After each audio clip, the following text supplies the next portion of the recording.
A lot of us lack knowledge of self when we were younger. A lot of us were being manipulated and kept disconnected from each other. We were ignorant. But isn't it better that now we're waking up and acknowledging our roots? Now we can finally unite as we should do. Hey guys, welcome back to my channel. Thank you all for being so consistent. In today's video, I am talking about the nasty debate that is going on between Africans and African Americans. I'm just going to say this. It is truly heartbreaking to see the separation within our communities. I think it's just funny to have more debates that are tearing our culture and our communities apart. We are Africans. I look like you, you look like me. What is the point? People don't really like us. So if we don't like each other, who is going to like us? Who is going to uphold us? Who is going to uphold our African culture? Who is going to support us? Who is going to put us out there? Who is going to put us on the map? If we're going to sit down and tear each other out. Okay, so for those of you who don't know, Africa has 54 countries. So the generalization that is being made by some African Americans is just funny. I mean, you have to know about Africa. You have to know about the countries. You have to know about the continent. I am from Liberia, a beautiful country in West Africa. The African country with the first female president. Let me just put it out there. So the focus of this video is to visit history a little and call out both parties to know better. Because Africans, you know better.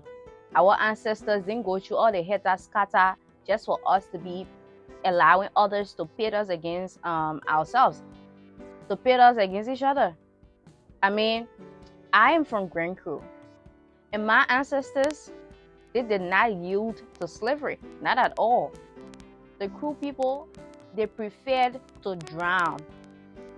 They preferred to cut themselves loose and drown than to be sold as someone's slave. So whether you like it or not, Africans Americans went through a lot. Africans went through a lot. We went through a lot. I mean, we're supposed to be a unified group, a group of people who understand what it means to be sold, what it means to be looked down on, what it means to be underappreciated, what it means not to be shown or given what we deserve. We know the struggles all too well. So why is it that we have to look down on each other, we have to belittle each other, and we have to start all these silly debates to tear each other down? In 1822, Liberia was founded as an outpost for freed slaves from America. And this was facilitated through or by the American Colonization Society. So I thought the American Colonization Society was this group that wanted Africans to be free. That is what I thought. Until I entered college and I decided to know more about Liberia, I started reading because I had this course. And I found out that the American Colonization Society brought Africans to Liberia because they couldn't stand the sight of a black man being free in America. They couldn't stand the sight of a black man having the same rights as a white man. Let us talk about the American Liberians. First of all, I love people. Your color doesn't faze me. Your gender doesn't faze me. Your sex doesn't faze me. Your tribe doesn't faze me. I am concerned about who you are as an individual, who you are as a person, your values, what you respect, what you are willing to put out there, your energy. So if you don't have the kind of energy that I can resonate with, then I don't like you. And I just stay away from you. So it has nothing to do with skin color. It has nothing to do with your gender, your sex, nothing. So back to the American Liberians. For those of you who don't know, when the free slaves came to Liberia, they took this dominant rule. It was like trauma being what? Okay, so I'm not really getting the word, but trauma being forwarded. So how they were treated by white people in America, they decided to treat the natives they met in Liberia the same way. So instead of seeing us as Africans, seeing us as the people we are and embracing us so that we can all be one, they decided to have this authoritarian rule over Africans they met in Liberia. They saw Africans, the native people, they saw the native people as bush boys. I read a report that is how they called the natives. They called them bush boys, horse girls. At a certain point in time, the natives were not allowed to go to school, go to the same school that American Liberians were attending. Do you see that cycle of trauma? What they experienced in Europe, what they experienced during slavery, they came to Liberia and they decided to enslave their fellow black people. Now, it has been decades of pain, decades of suffering, and decades of, just Africans fighting to be recognized internationally, nationally, right? And this story that I gave about the American Liberians is just an example to tell African Americans that Liberians, where I come from, we like African Americans. We like African Americans. I shouldn't lie. We like people. Liberia is known for her hospitality.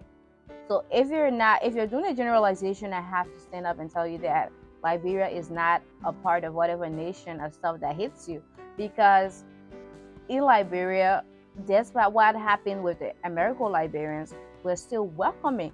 Despite all of the things that we went through, we are still accepting you. We still like you. We admire you, right? And in some instances, I have experienced this kind of superiority that some African Americans have when they come to Liberia. They feel like they're superior. Like, because of where they come from, the Africans who are in Liberia cannot amount to who they are. I have experienced that. I didn't really take it to be anything, because I'm like, if you're a human being and you're having this sense to always be first, and you think you're better than me, that is you being insecure. So I didn't really look at it as being the skin color or anything. I just look at it and say, that's your attitude. You just have bad attitude. It has nothing to do with your skin color or whatever, right? There are a lot of debates online every day. African Americans are defending their culture, and this is the culture that we all share. We all have flaws, but we have our African nature. We have our clothes. We have our culture. We have the things that we do that people don't do. We have the things that set us apart, the things that make us so unique, so glamorous. We have good people. So the culture that we're trying to put out there, how are we going to put out our culture? How are we going to take the respect that we deserve? How are we going to fight for cultural propagation if the people who are supposed to be fighting together are not dividing? It is a great divide. It should not be a part of our communities. I mean, the black community in America and the community in Africa, in Liberia, they're different. I know they're different, but they're similar as well. How is it going to feel if African Americans think they're better? Whenever they come to Africa, Africans are going to show them pepper. When Africans think they're better than African Americans, whenever they go to America, African Americans are going to show them pepper. Aren't we supposed to combine all the pepper that we get and then pepper the other people that don't like us? Isn't that how it is supposed to be? Our cultures are different, I know, but that doesn't mean there should be a huge divide, because there are similarities as well. There are so many things we can do when we have combined forces. We don't even have our most resources. We have limited resources. So we have to join the resources we have together if we want to have a fighting chance. Like, I don't sit and say, whenever something is happening to Black Americans, I don't sit down and say, oh, because you're a Black American, I'm African, so I'm not going to talk. No, I talk. What happened to George Floyd? I talk. Africans, I'm not just going to say Africans, let me just limit it to Liberia, just the way I promised. Liberians told that thing on their heads. There were posts everywhere. People even did placards for George Floyd. Nobody said because he's African American, so we're not going to show our support in this hard time. No, there is no need for such divide. If we all come together and recognize that we are the group that is still being trampled, we're the group that is still being overlooked, underestimated, and undermined, we can work together and do so much more. We share the food, we share the lapa, we share the languages, we share the dialects, we share the skin color, we share the hair texture. Like in African parents, they share the whole raising their children stuff, because the ones in Africa, the ones in America, the ones in other parts of the world, it's like they all attended the same school on how to raise their children. I mean, like, as fun as that sounds, I should just tell you that our ancestors did so much for us to reach this point and try to make this huge divide. We are amazing. Africans are beautiful. From the texture of our hair to the plump lips that we have, the color of our skin, to the brilliance that we hold, to just how magnificent and magnificent we are. There is no need for us to pull each other down. Absolutely no need. So if you're watching this video and you have engaged in this debate, or you're planning on engaging in this debate, don't do it. There's no need for Africans to be debating. We're one, and we should act like it. So thank you all so much for watching this video. Thank you all for being so consistent. If you're new here, please don't forget to hit the subscribe button and tap the notifications bell. I love you all so much. Bye bye.